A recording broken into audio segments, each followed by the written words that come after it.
बात करते हैं जी मंदोखेल साहब, आप फरमाइएगा कि ये जो आइनी तरमीम है जो कल पेश होने जा रही है, आप ये बताइएगा कि इसमें जो सबसे दिलचस्पी जो लोग देख रहे हैं वो ये है कि क्या नंबर्स पूरे वाकई हो गए हैं? आपका क्या ख्याल है? अगर मैं एक जुमले में आपको जवाब दूं तो वो ये है, अगर नंबर पूरे नहीं है तो नहीं होगा पास जी, इसमें परेशान होने की जरूरत जी। तो आप ये एक बात जी जी दूसरी बात ये कि है जो तरमीम आ रही है उसमें अगर थोड़ा सा आप पिछले जो एडॉक जजेस अपॉइंट हुआ है उसका मैं हवाला दूंगा आपको।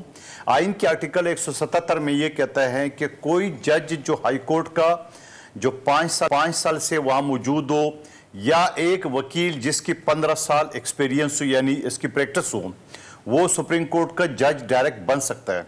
एक और आर्टिकल है आर्टिकल 182, उसमें यह कहा गया है कि एक जज जो सुप्रीम कोर्ट से 65 साल की उम्र में रिटायर हो और फिर 3 साल तक के अंदर उसको आप हेडॉक जज ले सकते हो, साल या 2 साल या 3 साल के लिए। अब अगर पहले वाले जो 177 है उसको छोड़ के ये वाला 182 को चूज किए है सुप्रीम कोर्ट ने, अब अगर 182 के लिए जो 2 जज साहिबान एडॉक पे लिए है उनकी उम्र एक कम 70 और 70 साल है, यानी 65 साल की उम्र तो रिटायर हो गया, फिर 3 साल तक उसको लेने का वो है क्योंकि 3 साल से थोड़ा कम है, फिर उसको 1 साल के लिए एडॉक लिए तो एक कम 70 साल तो ये हो गए। अब आगे एक्सटेंशन देंगे तो 70, 71, 72 हो जाएंगे। तो मेरा ख्याल ये है कि मेरी तजवीज़ ये, मुझे नहीं पता कल क्या तरमीम आ रही है, अगर इन जजेस की जो उम्र है वो 65 के बजाय 68 किया जाए तो ये है कि आपको इस तरह रिटायर्ड जजों को लेने की ज़रूरत नहीं पड़ेगी।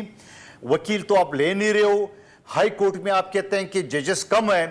तो फिर आप ये रिटायर्ड लोगों के बजाय आप इन्हीं जजेस की उम्र बढ़ा दे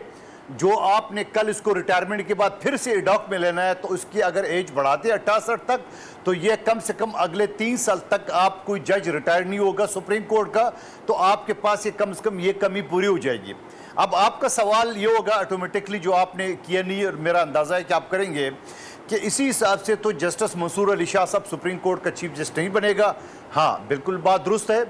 अगर ये तरमीम हो जाती है तो वो 3 साल तक तो नहीं बनेंगे, मगर 3 साल के बजाय उसको 6 साल मिल जाएंगे, यानी 3 साल तक वो सीनियर प्यूनी जज होंगे और फिर 3 साल जो है ना वो सुप्रीम कोर्ट के चीफ जस्टिस, यानी टोटल उनको जो 3 साल बाद उसने रिटायर होना था अब वो 6 साल बाद रिटायर होंगे। और तो इसीलिए मैं ये समझ रहा हूँ जो तरमीम अभी तक ऐलान नहीं किया गवर्नमेंट ने, अगर रहा है तो मेरे हिसाब से, मेरे ज़ाती ये राय है, मेरी पार्टी क्या इसके ऊपर बात करेगी वो एक अलग बात है। एज ए कानून के तालिब इल्म मैं ये कहूँगा कि बजाय आप रिटायर्ड लोगों को आप ढूंढना शुरू कर दे,